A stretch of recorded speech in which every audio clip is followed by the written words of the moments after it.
नाज़रीन, हराम की कमाई से क्या कुर्बानी करनी चाहिए या नहीं, ये पहला सवाल है। दूसरा सवाल है भैंस की और कट्टे की कुर्बानी करनी चाहिए या नहीं, ये दूसरा सवाल है। और तीसरा सवाल ये है कि हम लोग कुर्बानी करते हैं, कुर्बानी का ज़्यादातर जो गोश्त है हम लोग अपने फ्रीजों में भर लेते हैं।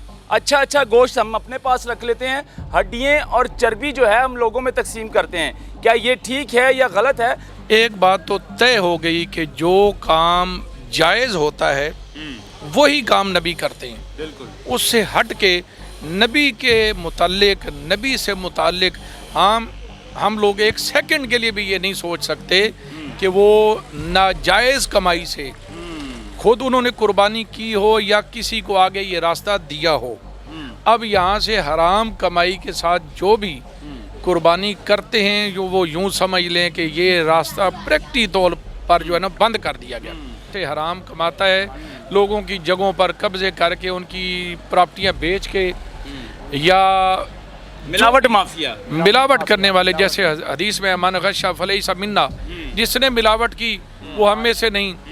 तो जो इतना गुनाहगार उम्मती हो गया कि मिलावट कर के दूध में पानी डाल के बाकी जो भी उसको मिला पाउडर वगैरह मिला के, तो ऐसी कमाइयाँ जितनी भी हैं टोटल हराम है। और हराम कमाई से ना तो आप रोज़ा रख सकते हैं, ना आप ज़कात दे सकते हैं, ना आप हज कर सकते हैं, ना उस हराम की कमाई से आप सदका कर सकते हैं, और इसी में कुर्बानी भी दाखिल है। ये जो भैंस है या कट्टा, ये गाय की जिन्स में से है। जैसे हमारी आंखों के अंदर नूर है या जो ज़िंदगी है हमारी, जिसको हम नूर से ताबीर करते हैं, ये फरिश्तों की जिन्स में से है। ठीक है ना? ठीक है। अच्छा, इसी तरह जो जिन्स है ना, यानी गाय, कट्टा या भैंस, ये गाय की ही जिन्स में से है। ठीक हो गया। लिहाजा जैसे गाय की कुर्बानी जायज़ है, इसी तरह कट्टे की और भैंस की कुर्बानी भी जायज़ है। गाय अगर प्रेग्नेंट हो, पेट में बच्चा हो, तो फिर भी क्या जायज़ है? नहीं, देखे ना, फिर एक जान नहीं, फिर दो जानें जाएंगी। हाँ। और अंदर जो जान रह रही है, पल रही है, उस पर यानी आपकी कुर्बानी जायज़ नहीं होगी। उसको दुनिया में आने का मौका मिलना चाहिए, जो कि उसका हक है। तो एक को तो आपने कुर्बान कर दिया, मुझे बताएं जो अंदर था उसका आपने क्या किया? अब रह गया ये कि आया कुर्बानी करने वाला क्या सारा गोश्त फ्रिज में रख सकता है? तो इसका जवाब ये है कि वो रख सकता है। ये ना करें, ये एक कॉन्सेप्ट है हमारे लोगों के अंदर। मौलाना साहब ना करें, लोग ऐसा करना शुरू कर देंगे। एक मिनट मौलाना साहब, ये कोई हदीस है या कुछ ऐसी है तो वो बताएं, नहीं तो लोग सारा गोश्त अपने घरों में रख लेंगे। नाज़रीन, हराम की कमाई से क्या कुर्बानी करनी चाहिए या नहीं, ये पहला सवाल है। दूसरा सवाल है भैंस की और कट्टे की कुर्बानी करनी चाहिए या नहीं, ये दूसरा सवाल है। और तीसरा सवाल ये है कि हम लोग कुर्बानी करते हैं, कुर्बानी का ज़्यादातर जो गोश्त है हम लोग अपने फ्रीजों में भर लेते हैं। अच्छा गोश्त हम अपने पास रख लेते हैं, हड्डियाँ और चर्बी जो है हम लोगों में तकसीम करते हैं। क्या ये ठीक है या गलत है? मेरे साथ उलामा साहब मौजूद हैं, इस पर रोशनी डालेंगे। उलामा साहब, मेरे 3 सवाल आपने सुन लिए हैं। पहले सवाल जो है, जो हराम की कमाई है, उस पर हम लोग बड़ी जानवर लाते हैं और लोगों को दिखाते हैं कि हम कुर्बानी कर रहे हैं, तो क्या वो कुर्बानी जायज़ है? औज़ुबिल्लाहि मिनश्शैतानिर्रजीम, बिस्मिल्लाहिर्रहमानिर्रहीम।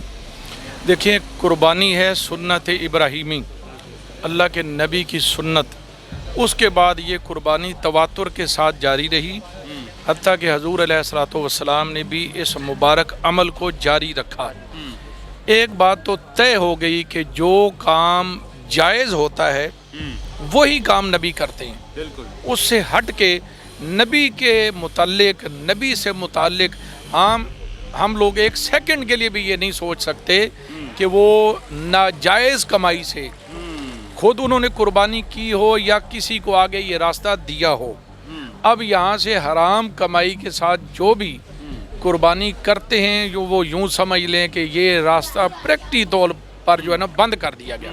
अच्छा, दूसरा ये कि जो शख्स शराब बेचता है, चरस बेचता है, मुजरे करता है, करवाता है, देखता है, पैसे हराम कमाता है, लोगों की जगहों पर कब्जे करके उनकी प्रॉपर्टियां बेच के या मिलावट माफिया, मिलावट करने वाले, जैसे हदीस में मन गश्शा फलैसा मिन्ना, जिसने मिलावट की वो हम में से नहीं। तो जो इतना गुनाहगार उम्मती हो गया कि मिलावट कर करके दूध में पानी डाल के बाकी जो भी उसको मिला पाउडर वगैरह मिला के, तो ऐसी कमाइयाँ जितनी भी हैं टोटल हराम है।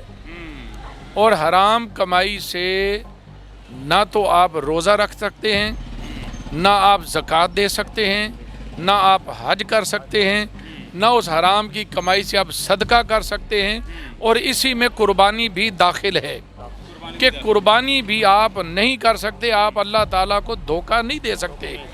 ये नहीं कह सकते बारी ताला पूरे साल मैंने, वो पंजाबी में कहते हैं ना, मुंज कुट के रखी है, तो या अल्लाह हुण थोड़े जे पैसे तेरे रस्ते ही दे देना, तू राज़ी हो जा।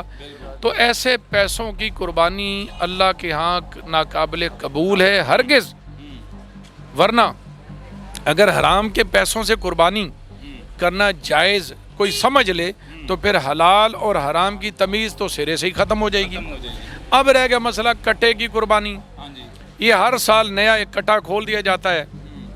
एक सूफ़ी साहब हैं, बल्कि मौलवी साहब हैं, वो बकर मंडी, कट्टा मंडी और भैंस मंडी में जाते हैं और वहाँ पर एक नया ही कट्टा खोल के आ जाते हैं। उनसे हमारे एंकर भाई पूछते हैं, यार कट्टे की कुर्बानी जायज़ है?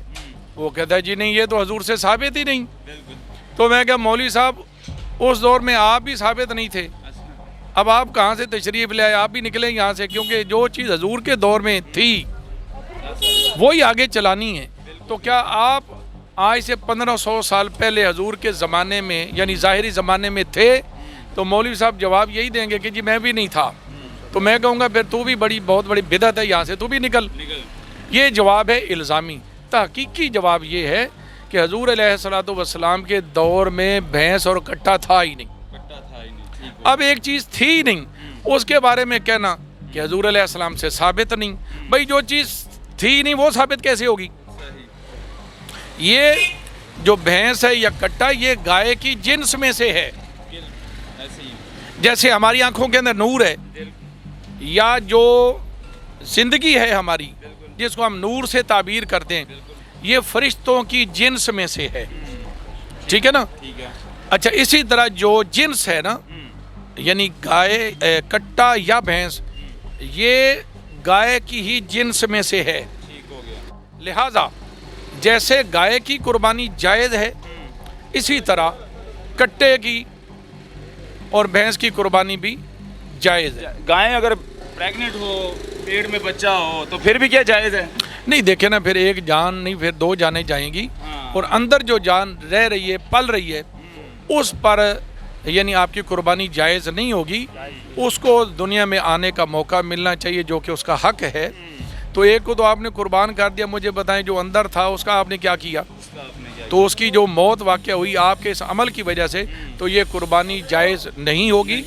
लिहाजा फिर ये देखें ना, प्रेग्नेंट भैंसें जो होती हैं या गाय होती, वो तो कम ही होती हैं। इस मसले का तकरीबन लोगों को इल्म होता है, जो कुर्बानी करने वाले होते हैं, कि भाई गाय एक तो नक्स से पाक हो, यानी उसकी आँख ख़राब ना हो, कान कटा हुआ ना हो, पूँछ कटी हुई ना हो, चोट ना लगी हो कोई, क्यों अल्लाह की राह में आपने चीज़ देनी है तो वो बिल्कुल बेऐब होनी चाहिए, बिल्कुल तंदुरुस्त हो। तीसरा सवाल मेरा ये है, हम लोग कुर्बानी का गोश्त फ्रिजों के अंदर भर लेते हैं, अच्छा गोश्त अपने पास रखते हैं, और हम जो तकसीम करते हैं वो हड्डियां तर ज़्यादातर चर्बी तकसीम करते हैं। इस पर थोड़ी सी रोशनी ला। देखिए, इसमें दो चीज़ें हैं। एक है औला, यानी किसी काम के करना अफजल। अफजल यही है कि आप उसके 3 हिस्से करें। एक हमसायों को, यतीमों गरीबों को दें, एक खुद रखें, एक रिश्तेदारों में तकसीम कर दें, भाइयों में, बहनों में या रिश्तेदारों में। तरीका तो यही है जिसे हम कहते हैं मसनून तरीका। अब रह गया ये कि आया कुर्बानी करने वाला क्या सारा गोश्त फ्रिज में रख सकता है? तो इसका जवाब ये है कि वो रख सकता है। क्यों? अपने बच्चों को खिलाएगा तो वो भी अल्लाह की मखलूक है। एक हिस्सा अपने पास रख सकता है, वो सारा भी रख ले तो रख सकता है। अच्छा, रख सकता है। अगर वो तकसीम ना करे रख सकते हैं, तब भी उसकी कुर्बानी हो गई। ना करें। ये एक कॉन्सेप्ट है हमारे लोगों के अंदर। मौलाना साहब ना करें, लोग ऐसा करना शुरू कर देंगे। एक मिनट मौलाना साहब, ये कोई हदीस है या कुछ ऐसी है तो वो बताएं, नहीं तो लोग सारा गोश्त अपने घरों में रख लेंगे। देखें, बड़ी मशहूर किताब है खुदूरी, और एक हमारी मशहूर किताब है जिसमें फ़िकी मसाइल पर मौलाना अमजद अली आज़मी रहमतुल्लाह अलैह ने बड़ी रोशनी डाली है। ठीक है। उस किताब का नाम है बहार शरीयत। उसमें भी ये मसला मज़कूर है अच्छा। कि जिस बंदे ने अपने हलाल की कमाई से कुर्बानी की थी, वो अगर सारा गोश्त भी रख ले तो गुनाहगार नहीं है। सारा गोश्त अपने पास रख ले तो गुनाहगार नहीं, उसकी कुर्बानी कबूल हो जाएगी। हाँ, लेकिन ये खिलाफे औला है। खिलाफे औला है। एक होता है औला, मतलब एक काम आपने करना है वो बेहतर है, ये उससे कम दर्जे का बेहतर है। ठीक है। तो ज़्यादा बेहतर ये है कि वो 3 हिस्से करे, बांटे, लोगों को भी दे, गरीबों मस्कीनों को, हमसायों को और रिश्तेदारों को, और खुद एक रख। लेकिन अगर कोई ये समझता है कि जिसने सारा गोश्त रख लिया है, कुछ लोग ऐसे होते हैं वो कुर्बानी का गोश्त खाते तक नहीं है, वो सारा तकसीम कर लेते हैं, वो कहते हैं हम लोग खाते ही नहीं है। अगर ऐसे वो करते ऐसे लोग ये भी जायज़ है।